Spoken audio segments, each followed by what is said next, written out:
that kind of go above the norm, right? How do I distinguish, or how do I find that person or find that talent amongst the sea of people who are in my business already?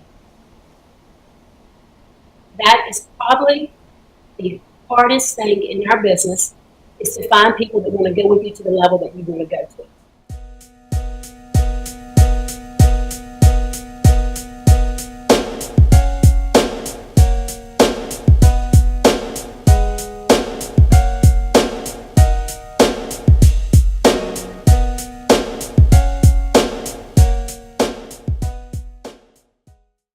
Suzy, welcome. Good afternoon. How are you? Great. How's it going over there? Oh, we've got a beautiful day here in Virginia. Love it. So did I miss anything from your intro? You've been super, super, super busy.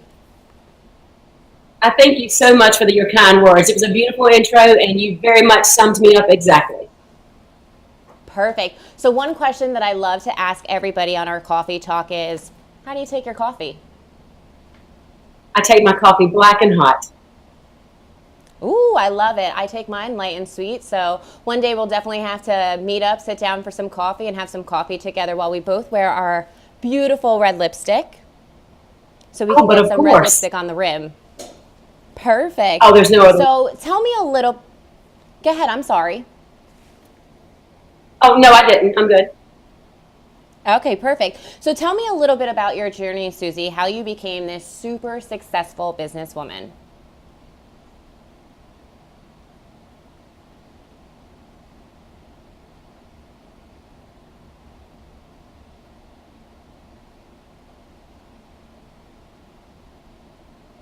To hours. However, on the journey, I think it's important that, like some people know, I worked 14 years behind the chair as a stylist before all of this wonderfulness happened that we have here at Sage Tryall.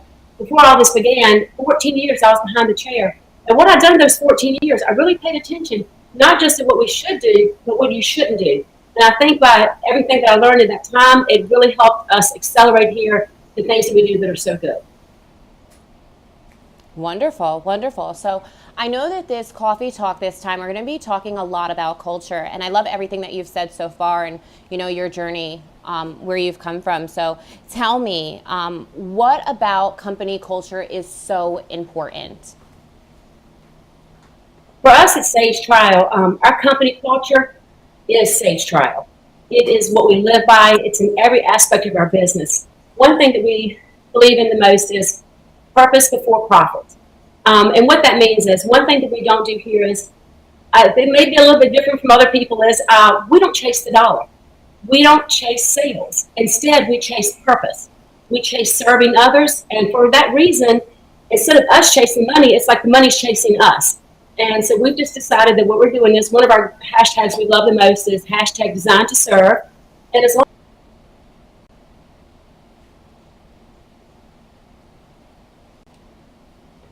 serving other people. It is about helping other people and making sure that we're taking care of each and every guest on a one-to-one basis when they come in the door. So our culture is in every aspect of our business. It's our why. I love that, Suzy. I love the fact that you say that you're not running after the dollar. I can't tell you how many times I have personally visited businesses, and I feel like at the end of the day, what they're really looking for is that extra upgrade, which, yes, at the end of the day, it's absolutely wonderful, right, to the bottom line of a business owner.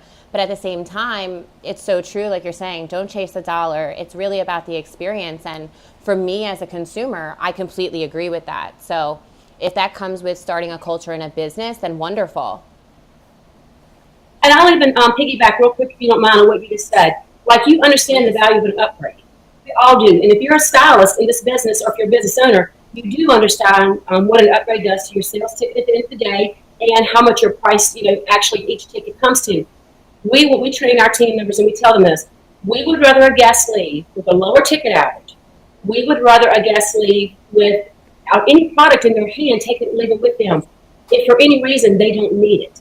We don't upgrade or upsell if your guest doesn't need it. That's called taking advantage of people. We're not in the business to do that. And because we don't do that, and our community knows that we don't do that, it's come back on us in tenfold, because people can trust us. We want when someone comes here, basically to know they can trust us with their money. If they don't need a certain service and upgrade, we're not going to give it to them to make our ticket average better. That's not being nice. That's not being kind. And it's not doing right by your fellow man. So therefore, it's not in our culture. So we would never do it. And because of that, it helps us build our reputation. I love that. I love everything about that. That's amazing.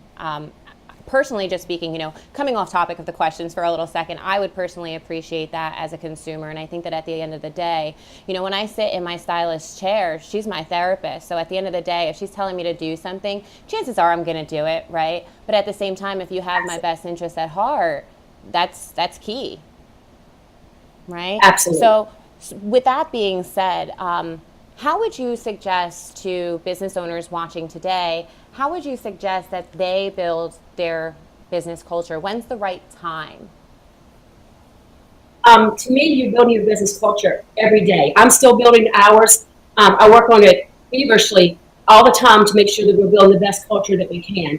And you have to figure out what your culture is. What Sage Tryall Salon culture is may not be good for the next person. There are so many wonderful salons in my city. In Lynchburg, Virginia, there's a church and a salon on every corner. And they're all great and wonderful, but they're all different and they have different cultures. And you have to find what's right for you. So often people say, oh, we want to be just like Sage. No, you don't. You want to be just like you and the best you that you can be. My best friends are in the industry. We don't work in the same salon together because we have different values that we shoot for in a salon. That doesn't mean that either one of us are better than the other. It just means just that we're different. So when a salon owner is trying to decide what type of culture they want to have, they're going to have to dig deep within. They're really going to have to search. And if they're looking for a culture by looking for their bottom line, if they're looking for their culture in their numbers, they're not going to find it. Understood.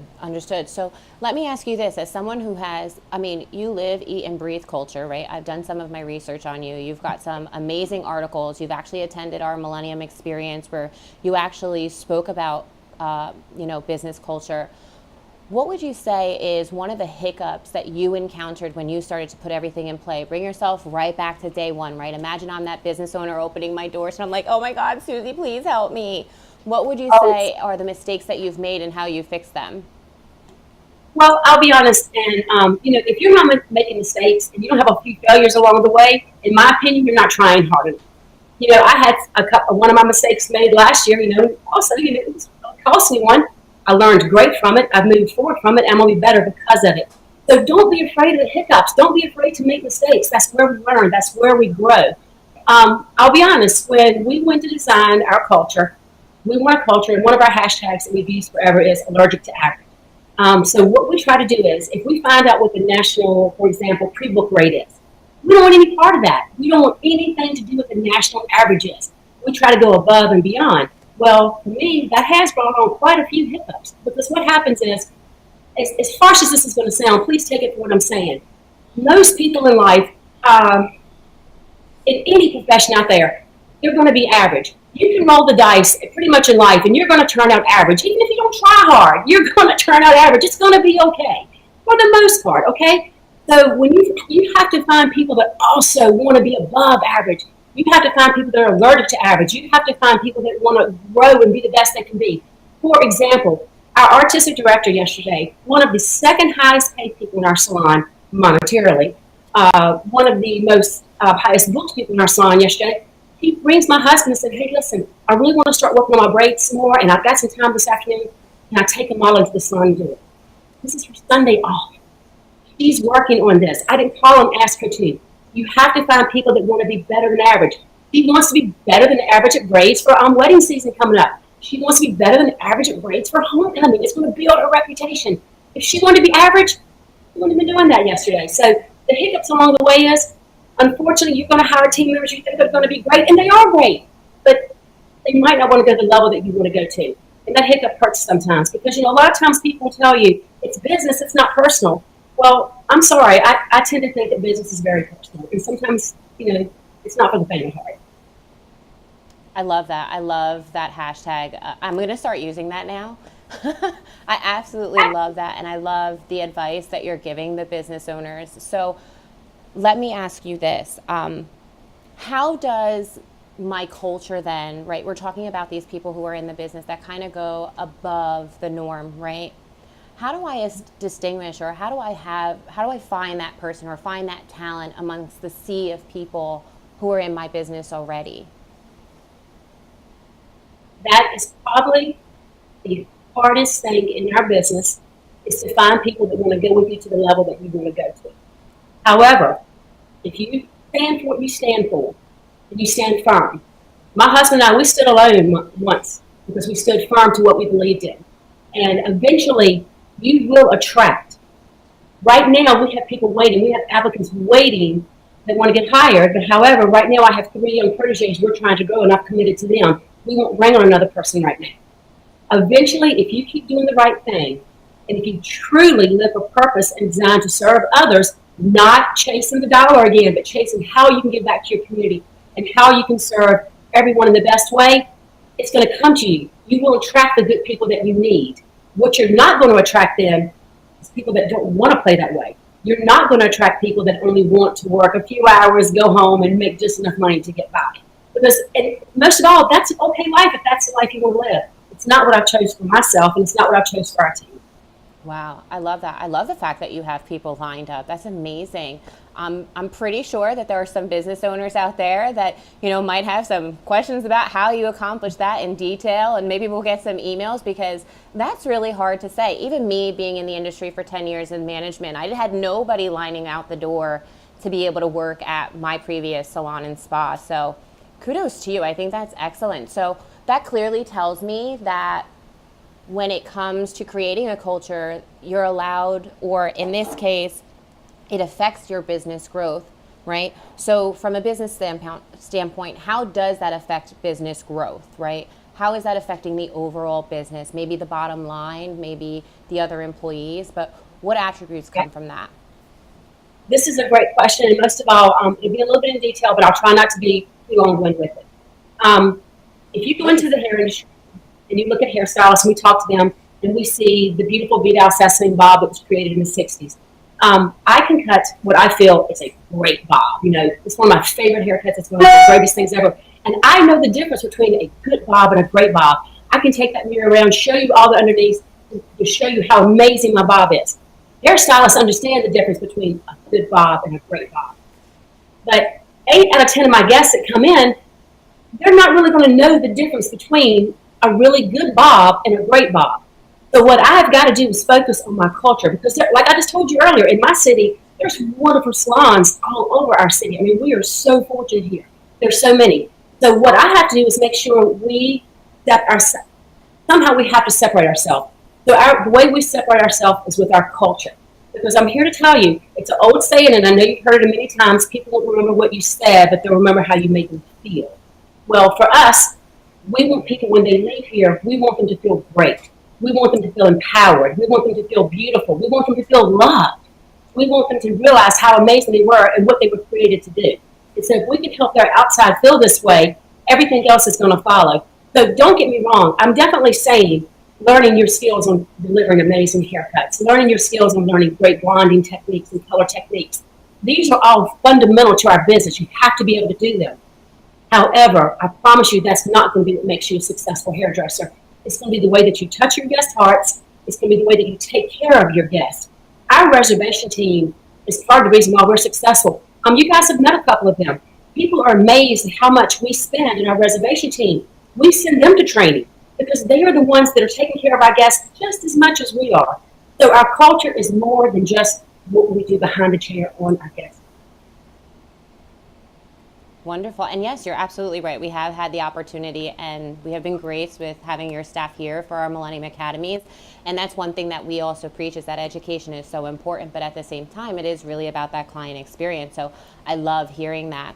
And one of the things that you had mentioned was that, you have people who are lining out the door, right? This is all assisting with how we grow our culture. But let me ask you this. This was a big ask from a lot of our clients as they were, registering for this.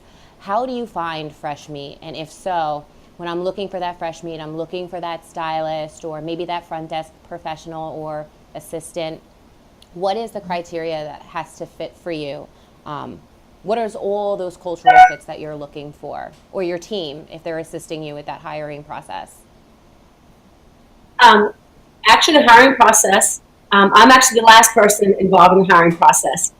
Christy, our director of all things fabulous, who of course has joined you guys in New Jersey, herself and Ty take on most of that position. So I will briefly answer a little bit of what I can about that from you. But I will tell you, long before we ever bring someone in to see what they can technically do behind the chair, long before that, they're looking for attitude. We're looking for what they come in during the interview. When they come in to fill an application, what I want you to know, how someone comes into the interview, they're giving you their best right there. They're showing you their best. So it's really not going to go a lot further from there. And if it is, it's going to take a lot of coaching. We might kind of steer away from that a little bit. And because we are fortunate that we do have a few people applying, believe it or not, you will be amazed at sometimes how we tend to go back to people that don't have as much experience. And just as we've hired a new stylist recently, and we told her, and as we tell everybody, we're not hiring your clientele, we're hiring you. I'm never going to market to try to get clientele of a stylist or the salon that they were at or that type of thing. We have clients. We have clientele and we have guests. I need stylists to help me take care of them. So if we do things in the right manner, it's just going to come back on us again. So when we're looking for that guest, or that, not guest, pardon me, when we're looking for the hairstylist, attitude. The way they come in and their attitude, their zest for life. That's awesome. That's awesome. So let me ask you this then, Suzy, right? As we're hiring people and you guys are finding that perfect fit, and this is something for business owners to kind of move forward with, what is your thought process on leading by example, right? Because now I've got this wonderful staff. I've pretty much established what I want my culture to be. So I'm handpicking these appropriate people for my business. What is it? How do you feel about me leading by example, right? Because at the end of the day, your name is all over this, right? So what are your thoughts on that? There is no other way to lead. That's how firmly I believe in that statement. There's no other way to lead than by example.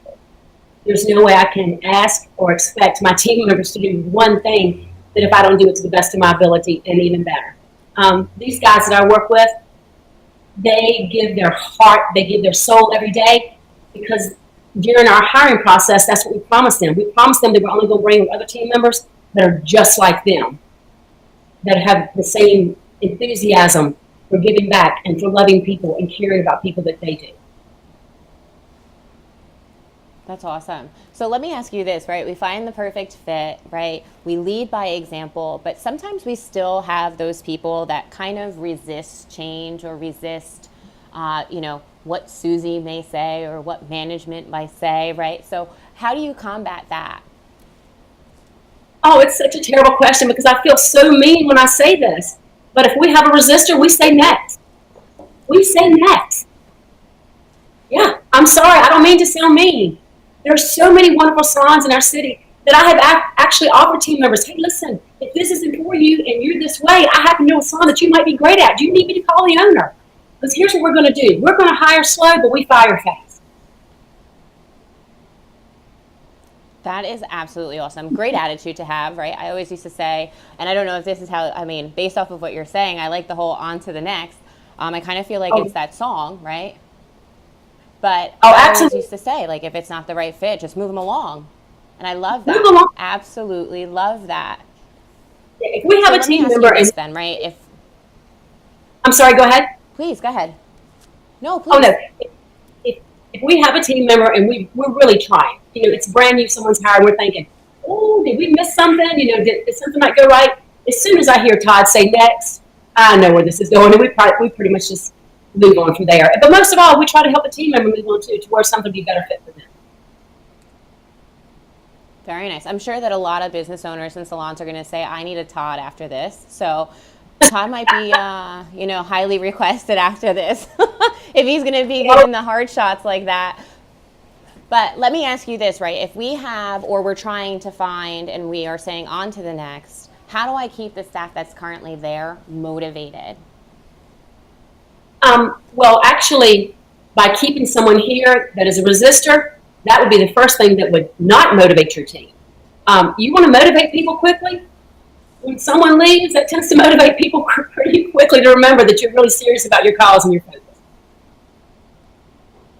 Wonderful. So let me ask you this. So when it comes to implementing a new business, as far as, because now we're talking about on to the next, right? And we're mentioning leading by example and making sure that removing the bad seed essentially to make sure that all the other staff stays motivated. how do you handle that turnover? I know that you said that you have a nice long waiting list, right? Or a nice list of people who are actively waiting, but what is your advice to the business owners that are truly, truly struggling, that they're putting up their Indeed ads? And here I am now talking from experience, right? I put up my Indeed ads, I put up my Craigslist ad, I'm using my social media as a platform, and I'm just not getting anywhere. What would be your advice to them as far as their turnover? Um, Maybe instead of waiting for stylists to come to you, we need to go get them. And what we do is we go and we speak at our local beauty school. We make sure that we go at least once a quarter. We go there, we speak to the young people that are there, and we let them know that our doors are open for them. I had always, I just assumed to hire a stylist that has exactly no experience or someone with experience. For me, it's six of one, half a dozen of another, because we're going to bring you into our culture, and the hair, we can get you there where you need to be in the hair. There's no worry about that because I have enough talented people here. If you're missing an area in hair, we can help you grow to where you need to be. It's the attitude part, once again, that we go back to, that we know that we can't change. So what we do to find stylists is we actually go to schools and we make sure that we speak. And if we're lucky enough to have a future professional come to us, that is wonderful. But another thing that we do that attracts so many stylists is we do something called Family First. And we operate our business and our hours, and we make sure that we work with each individual team member to make sure that they focus on their family before they focus on Sage. And that attracts a lot of people. So, A lot of stylists in town will start to hear about what is our Family First policy, and then they'll come to talk to me about it, and then they find out what it's about, and that's where we start to have a lot of people say, hold it, this might be for me because I can still do all the great things I want to do with my family and have a professional career. I think that's awesome. So there seems to be, at least in your environment, which I love, and I hope that a lot of business owners were able to really hold in what you just said. But at the end of the day, it really sounds like if I come and I work for Suzy, I have life balance and I have work balance. So I still am able to excel in my career, but at the same time, I can enjoy my time separate with my family. So I can kind of shut it off when I need to. And I think that's a great thing. And I think that any stylist, including me, if I had my license and I wanted to seek out a job, I think that that's key, right? Because at the end of the day, I want to be able to turn off and enjoy my personal time with my loved ones, but then still be able to turn it on when I come to work. And the fact that you encourage that, that's phenomenal. So I hope that a lot of business owners take that away. I'm personally taking that away, so I love it. But I think that that's excellent. For example, if you were a hairstylist and you were relocated to Lynchburg and you came in, one of the promises that I would make to you is, if you were coming to us and you were working a 5-day work week and you were a full-time stylist, you would never work over 8 hours a day, ever. You're not going to work over 8 hours a day. We don't ask you to stay over late to work someone in. We don't ask you to come in early to work someone in. Because of the training that Christy and Kara and our front desk team has received from Millennium, we know how to work a schedule and appointment book in a professional manner where our stylists are never overworked but yet earn a very lucrative salary that's at the top in our system. And when I say our system, I mean nationwide within the payroll system of what hairstylists are making. We have hairstylists out there that are working 60 hours a week and are barely making a living, where when what you should do is start at 40 hours a week and then keep cutting your hours back. Right now, my highest paid hairdresser does not work 40 hours. She's at 38. My second highest paid hairdresser works 32 hours a week. The hairdressers that work 40 are not the highest paid. Once they're better, we're going to start working their hours back. Why do we work their hours back? Because that gives them more time with their family. That is what keeps people loyal, is when you can give them time with their family. Freedom first. In the commission industry of salons, so many commission salon owners are losing stylists to boot-rolling studios. And the only reason why so many stylists are going to these is because they need freedom with their schedule. So if you have owners that are willing to bend with you, and I didn't say to take advantage of, but if you have owners that are willing to work with their team and make sure that they can have the freedom to enjoy life with their family while still working a professional job, you're going to have a very loyal team member and a very loyal stylist. I think that's amazing. I think that a lot of stylists, and even me personally, if I ever was to work in the industry, physically with my hands, and dear Lord, I give it to stylists. I say, I don't understand how you guys stand up all day, and you guys love what you do, but I think that at the end of the day too, right, at any work job, being able to decrease my hours but still be able to make X amount, that's phenomenal. And then I get to go home and have fun with my kids, so why not? That's what it's about. I love that. Love that. So we had a few questions that actually came in from some of our listeners and attendees. So I'm going to ask you a few of those, but really quickly, I'm just going to take a quick sip of my coffee here. Okay. And just so everybody knows, my lipstick, absolutely love it.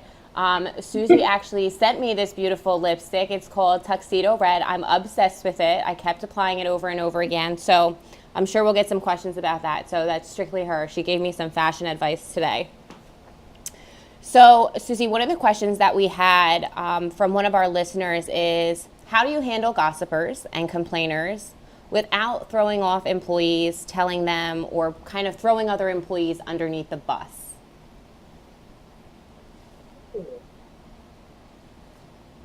Okay, this is kind of come across a little harsh again. Just like I told you earlier, sometimes the truth is a little harsh. However, I wouldn't so much be worried about the gossipers and complainers as much as I would be worried about the person that told me the information. I would be more worried about why the gossipers and complainers were comfortable doing it in front of her. In front of them. Huh. Does that make sense what I'm telling you? I would have never looked at it that way. Yeah. If you're loyal to a culture, why were the other people comfortable to gossip and talk negatively about Sage in front of you?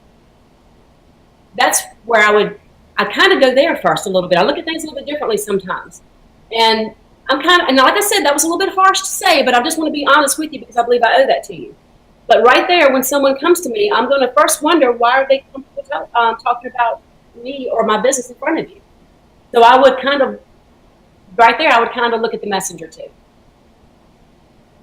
Sorry. I would have never looked at it that way. So I think that's quite interesting for you to say. Well, it's not only, it's interesting, and it can kind of hurt your feelings sometimes, but it's true.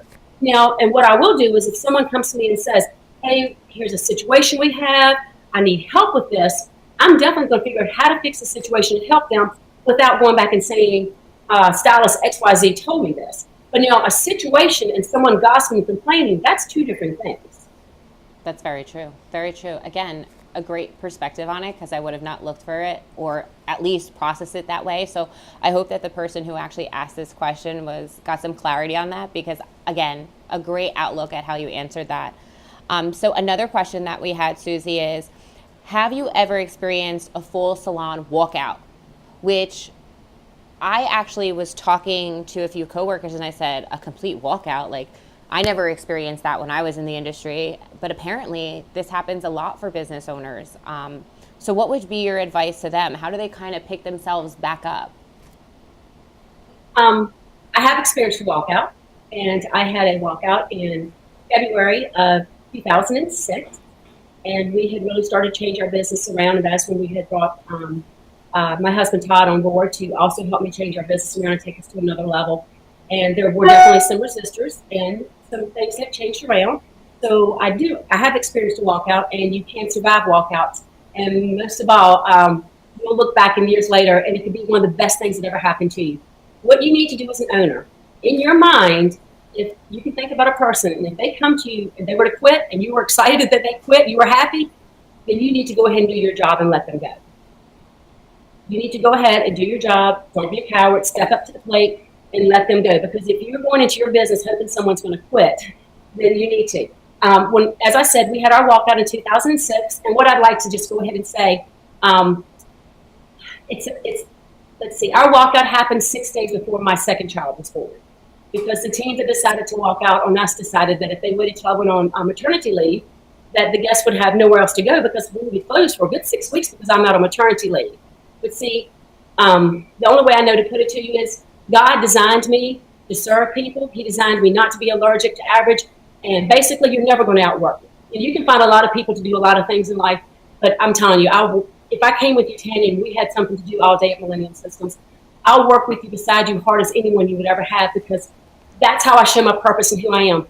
So 6 days after my son was born, my husband became a stay-at-home dad, and I was here in the salon. And I handled not only my guests, but the salon that left, the team that left, I handled all of their guests too. And I worked hard, and it came back bigger, better, and stronger than ever. So to owners that have walkouts, it might be something you should be very grateful for. That moment I wasn't grateful. Within 6 months, I was praising God for the great blessing that had been put upon me, that now I can move forward with the culture I wanted because the resistors were gone. Wow, that's awesome. Well, that's definitely a very positive way to look at it. I'm sure that when someone's in that circumstance or they're feeling it, they're not thinking that clear-minded. So I think that that's great. Right. I would be terrified though, Suzy, if that was me. I would be terrified. So I would have to be like, oh my God, I need to re-listen to this and hear Suzy out or have her come out to me or something like that. Because I think that I would be like, oh my God.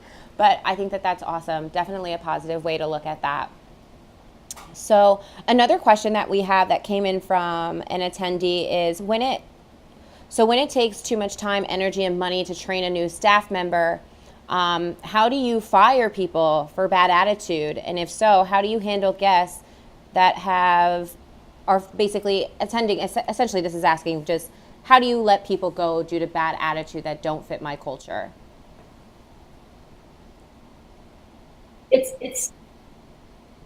I do it quickly, as I already shared with you earlier. We don't let that stay. I would fire someone, and I hate to use that word. I would let someone else find another opportunity somewhere else to work quicker for a bad attitude than I would for bad blonding or bad haircut or bad shampoo. I would let someone go quickly is not a word, more quickly for a bad attitude than pretty much anything else in our business. Bad attitudes will fester. They will grow within your salon. They will make team members that love your business start to re-guess, hey, is this place great after all? I thought I loved it. Because that's what happens. We don't believe in a back room. Here you go. We don't have a back room. There's no door here shut. We do have a place for everyone to go and recharge and refresh in between guests when they're on lunch and this type of thing. But anybody can walk in there right now. There's no door that closes you off from the salon to in here. And the reason why we have that is to keep away negativity. Negativity just breeds in the back rooms of all salons across America. You have one team member, unfortunately, that has a bad day, or one team member that maybe is only given 80%. They're only given 70%, but yet they're expecting 100% result. And they get back there and they can get on the people that are doing a great job for you. And they can just start each day, putting a little bit on there. And then, like I said, the one that's doing great starts to look around who loved the job going, is this place great after all? So a bad attitude is one of the quickest things you should let someone go for. Everything else we can work on. If your bob's crooked, don't worry, girl. We'll keep working. I will get you straight one day. I will work with you until it is straight. If your blonding is not blonde, you've got brass, I know how to fix that. I can help you do it. I will keep working with you until we make your blondes pearly beautiful. But if you've got a bad attitude and I can't shake it pretty quick, we've got to move you on. I love that because, and just you saying that just brings me way back, and I'm sure that a lot of business owners can relate, but you always kind of had that one bad seed who, by the way, you always used to say, oh my God, I can't get rid of her because she's the reason why I make money, right? She's excellent. Her technique is great. Clients love her. But on the flip end, she's creating such a bad culture when it comes to my other employees, and she's really bringing them down. So I think that that's great advice. One of the things that I have a question for you personally, and I think that it's something that a lot of business owners probably don't think of. How much energy do you really think a business owner has to put into this to maintain it, right? Because you're saying I'm hiring based off of what I love. I'm removing the people that don't fit my culture because I can say goodbye to them. But how much effort do you think realistically on a day-to-day do they have to really put in to be successful with creating this wonderful and kind of cohesive culture? Well, I have owners ask me that question a lot of times when I'm doing consulting, and the answer is so simple. How much result do you want? You want 60% result in culture? Do you want a 60% great culture? If you do, put in 60% effort. Do you want an 80% great culture? If you do, put in an 80% effort. Put in 80%. There you go. I'm asking everybody out there today, how much effort are you truly putting into your culture? How much effort are you truly putting into cultivating it and making it wonderful? And then that's the result you're getting. If you're only really doing 60 to 70% and expecting 100 result, it's not going to happen. It's not going to happen. You have to put it in from the very grassroots efforts, from the bottom up. The culture has to go in at 100% from there, every day, every time. The best way I know to say it is, our culture is alive because of our routine. We have consistency. And anyone that wants to be successful, you have to be successful by routine. If you find someone that has a lot of friends, they have a routine. They have a schedule. If you do not have a schedule and a routine, you cannot be so successful. You cannot, because you're just flying off in every which direction. If you have a certain time that you're going to need to get up by, set that clock at that time, get up by that time, make it a routine, and do everything exactly like you're going to do each day before you ever even step foot into your salon. Your culture is done by routine as well. But if you don't have routine at home, if you don't have routine outside of your life, leadership begins at home. Leadership does not begin at your front door of your salon. If you're a mess outside of your life, if you're scattered everywhere outside of there, how in the heck do you think you're going to come in somewhere and show leadership to someone? If you're bankrupt at home, and how are you going to teach someone else how to make money? Let's think about this. Leadership begins at home. So for these owners that are thinking that their team is going to create it, no, you have to create it. Now, that does not mean that I said that you're the star at the top of the Christmas tree. You're the base. You're the bottom of the Christmas tree. If you want to be the star, then maybe you shouldn't be the leader. I'm not the star of this salon. By no means am I the star of this salon, and I very much love that. It's very easy for me to start this industry and say, hey, I want to make $100,000 a year. Anybody can make $100,000 a year doing hair. Anyone can. I mean, you don't have to be this much above average to make over $100,000 a year in hair. I want to help 10 other people make at least $100,000 a year in doing hair. I want to help a group of 10 other people that I work with. I want all of us to make lucrative salaries. I want us to go out and bless our community. I want us to give to our community. I want us to give back those less fortunate than us, and I won't stop until it happens. That's our culture. I'm committed. I have a routine. I stick by my routine. I'm up at 4 a.m. every morning, 4 a.m. every morning. For the first 20 minutes of my day, after I get up at 4 a.m., I listen to something positive. I listen to something that's going to motivate me. I listen to something where I come into the salon during the day, or if I'm not working the salon, whoever I encounter during my day, I'm going to be able to do something that day that is going to help a fellow human, that is going to help someone, regardless of who they are. When you live with that mentality, and after that, you get it going, you're fine. We start here at 7 a.m. Our schedule is 7 to 3. It works well for us and our team members that are here. So for me to be here at 7 o'clock, I get to work early. Well, I have to make all this happen. So I have to get up early if I want to check emails, check social media, if I want to have my private time with God, if I want to make sure that I listen to something very motivational, if I want to listen to one of my mentors, I've got to schedule that. I've got to make a routine. I've got to stick to it. Now, by no means did I say to be successful, you got to get up at the crack of dawn before the sun comes up. I didn't say that. I said that works for me. You have to find what works for you, and you have to embrace it, and you have to make it a routine, and you have to be consistent. Consistency sells business. Why do you go to your favorite restaurant when you've got something important? You know it's going to be good. You go there, you know that your money that you've worked hard for is going to be spent well. But now, if you go to a new restaurant in town, it's not real good. The next time you get ready to go, you're going to think, should I give them another try? What you're really saying is, should I trust them with my money? I worked hard for this. Should I trust them again? Sometimes you're willing to, and sometimes you're not. Let's say they give you a good meal the next 2 times. Then the third time you go back, you had the same experience you had the first time. Guess what? As far as me, I'm not going back again. I worked too hard for my money. If I come to your restaurant 3 times and 2 out of 3 times wasn't good, I'm done. I'm going to start going back to where I know I can trust my money. I just had lunch right before you at Laka. I sent my husband out to get meal today. I know, no matter what a doubt, if I get lunch from there, I'm going to have a great meal. I knew where to send him for consistency. It's going to be hot, it's going to be ready, it's going to be fast, and just what I ordered. They're consistent.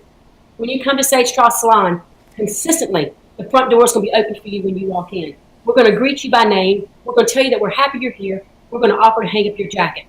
Right in that waiting area, we're going to hang up the jacket. We're going to sit you down there. That is called the Solution Center, because in that area, no matter what the problem is with your hair, we have the solution for it. It's not take home. It's not retail. It's solutions. After we come to the front of the salon and we greet you there, we're going to bring you back into the area, what we call our artistic platform that you see behind me now. That's where we're going to have our in-depth consultation with you. If we're doing color, then we move you over to the next part. It is like a well-oiled machine. When you come in, you're going to be consistently greeted by people. You're going to be helped with people. You're going to be offered beverages. You're always going to sit in a clean environment. All of your stylists are always going to be dressed fashionably. Hair and makeup is going to be fixed. It's part of our culture. If you were to move to Lynchburg and I were to hire you, what I would tell you is I'd be like, oh my goodness, Hannah, you're going to be so excited as you come to work every day.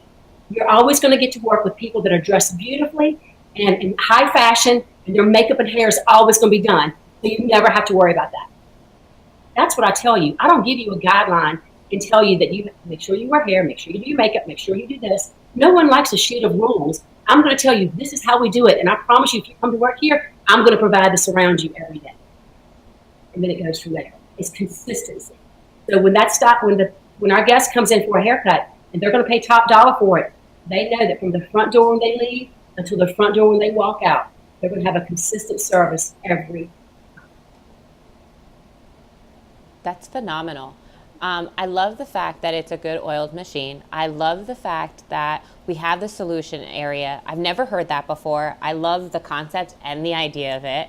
I love it all. I mean, to piggyback off of everything that you said, consistency is so important, even in the industry that I'm in, right? And us talking and things like that, it's always key to be consistent. So I think that for a business owner, especially trying to establish their culture, being consistent is the key. And like you said, how much effort do you really want to put into it, right?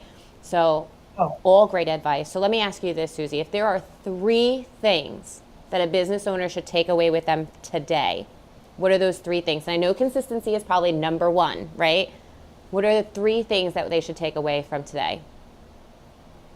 The 3 things that I would hope an owner would take away from today, when I started to open my business in 2001, I had first went to a hair show in March of 2000, by the way, and that hair show inspired me to know what I could do. And so I had went to my father and I had asked him to financially help me support my dream of opening this salon and doing this. And as he did, he complied. Not with as much as I asked for, but he did comply. One thing he looked at me and said, we refer to ourselves as teammates. We're not staff, we're teammates. But to my father, who was 80 years old, we were workers. Okay? So he said to me, please take care of your workers, and your workers will take care of your customers. I have guests. We don't have customers.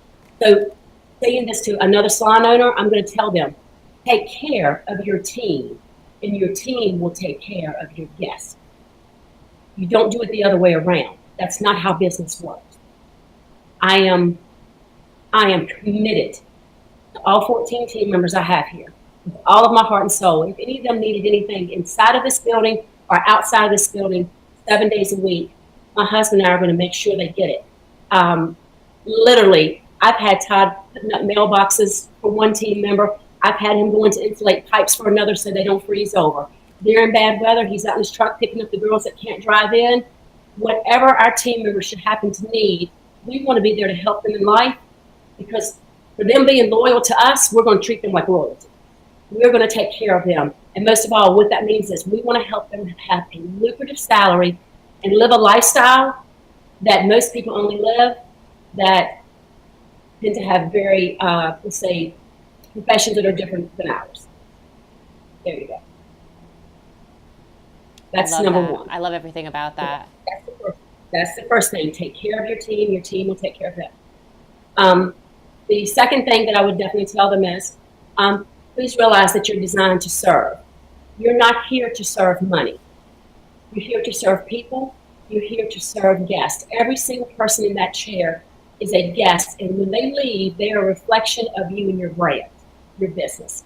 For example, if your salon is always behind, you may not realize you have a culture, but you do. And your reputation and your brand in town is saying that you're always late and you're always behind.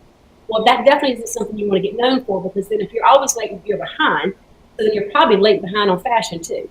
You follow me? People make jumps. Okay? They definitely do. You can ride on an airplane, you look over and the seat's dirty and something's cut, and you're like, okay, the engine's, what's wrong with the engine? We make jumps in life.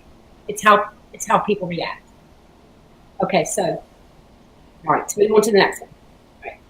So that would be the second. And to go to the third thing that I would definitely want people to take away from this, it kind of connects in with number 2 there about serving the person in the chair and following the person in the chair. Because if you're following the person in the chair, you're not chasing money. When you're setting up your goals, which I want you to have high goals, trust me. I want your goals to be big and to be high for making sure that you're monetarily compensated. However, what we do is when we're checking in on quarterly goals, before we check to see if our frequency of visit is where it's supposed to be, before we check to see if our rebook is where it is, if our take-home solution sales are where they should be, before we check to see if our service sales are there, or if we made our goal that is our number that we're looking for, we first look to see how did we get back to the community we served in the last 3 months? How did we get back to them? Did we only give back to them monetarily, or did we go give back of our time? Because we do both in our community. So the first thing we always make sure is that we're not falling behind on that. And that happens to be our artistic director that helps us with that. Ariella, she eats, sleeps, and breathes the Sage culture. And one thing that she does that's part of being an artistic director here, much more than teaching blonde and her haircuts, she makes sure that she finds opportunities for us to give back and to grow. And when we get back and grow, we ask our team members to bring their children. Anytime their children are old enough, if they're allowed to go in whatever warehouse we're in, or if they're allowed to do whatever we're allowed to do, we ask them, bring your children with you. Let's start teaching them how to give back to the community and give back to others less fortunate than we are. So, because here's why I tell business owners to do this. You know, there may be some business owners watching and saying, how is me giving back going to help my salon's bottom line? How is that going to help my bottom dollar? Okay, here's what I'm telling you. You're not giving back because you're going to make more money, but I promise you, if you give back, you're going to have a more loyal client base where you will make money. And here's why. Now, especially for yourself, with you guys being up north, I know that your commute time to and from work is a lot different than ours here in the South. We don't have that long. I'm a 7-minute drive, 10 minutes to light catches me to work, to and from. Oh, wow. So I don't have that much. Yeah, I mean, right? So I know up north, you guys have that. Well, one thing you do is if you work a 40-hour week, it takes you 2 hours to get ready, it takes you an hour to get to and from work, and you've got to sleep. You really don't have a lot of time to give back. You really don't. But however, guests and people love to spend money with people that give back to the community they live in. Our guests come here, and one of the reasons why they love us so much is because they look around and we're giving back. Right now, we're collecting summer clothes for children in Haiti. We're trying to fill 18 suitcases because one of our guests is she works for a foundation, and we're trying to help her fill the suitcases for Haiti. And all of our guests come in and see all these clothes stacking up and piling up, and they're all helping us do it. They want to give back, but they don't have time to. So it makes them feel really good when they do business with someone that gives back as much as we do. That's another reason why you really want to give back to the community that you serve. Not only because it's what you were designed to do. You were not designed to be selfish. You were not designed to keep it. Because I'm here to tell you, money will only do good as the money does. It's not worth it for any more than that. That's excellent. All great stuff. Thank you so much. So really quickly before we wrap up, because that was the last question I had from our attendees, was there anything that you felt was important that you would love to share with the audience today before we wrap up? I thank you very much for the time and for offering to let me share my heart with customers and with your clients. I am very thankful and I am very blessed. We are humble here, and we like to always say that we have no ego. Because when you really start to think about starting to have an ego, that's when you begin to edge God out, EGO. And that's what it kind of stands for. And what we want to do is we want to keep them in so we can show love and shine love to everyone. And when we say everyone, that means everyone, regardless of anything. And so I hope that other people take from it, regardless of where you live or what part of the country you're in, what part of the world you're in, you can do good around you no matter where you're at. And because basically, if you're more successful in giving back to your community and you're more successful in helping the world grow, I promise you, your bottom line will also follow and be more successful. All great stuff. Well, Suzy, I can't thank you enough for being with us today. And I just want to remind everybody out there today that's watching, do not forget to fill out that survey. Suzy has such great tips. And like we had mentioned earlier, she's giving away 10 Business Sage CDs. For anybody who fills out that survey will win that. And I also want to prepare everybody as well for next month, March 12th. We will also be having another coffee talk. So make sure to come visit us with Suzette from Lash House Studios. And she is going to be talking about client retention and the client experience. So we look forward to seeing you then. And thanks again, Suzette and Suzy. We look forward to seeing everybody next week. And thank you again, my dear. Thank you so much. I appreciate you. You're welcome.